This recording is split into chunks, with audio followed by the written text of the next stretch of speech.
pasientimizə saç müalicəsi edirik. Artıq 5-ci seansdır. İstəyərdim bu barədə biraz geniş məlumat verəsiniz. Necə gedişat gedir, neçə seans gərəklidir doktor? Deməli, saç paketlərimiz hər kəsə individual olaraq seçilir. Ümumiyyətlə, pasiyenti ilk növbədə konsultasiya edirik, yoxlayırıq. Əgər saç tökülməsinin səbəblərini araşdıra biliriksə, gözlə görünən dəyişiklik varsa və bunu əsasən analizlər vasitəsilə yoxlayırıq. Yəni, pasiyentlər birinci növbədə analizlərə göndərilir. Analizlərin cavablarına uyğun olaraq müalicə tərtib edirik və hər kəsə individual olaraq bu müalicəni tətbiq edirik.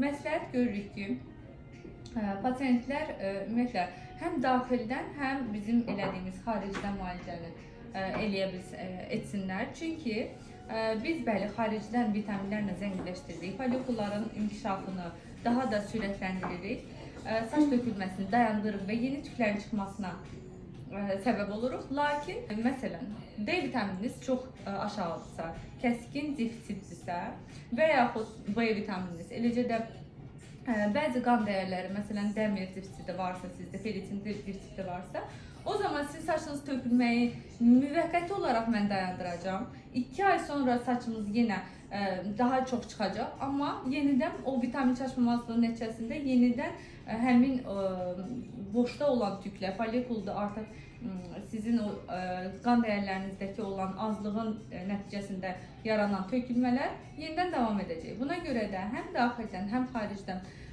müalicə almaq lazımdır. Əgər analizlərinizlə birlikdə gəlirsinizsə, biz bu zaman sizə həm də vitaminlərini, nə hansı vitamini, nə vaxt, necə içəcəyinizi də tövsiyə edirik. Bu qədər.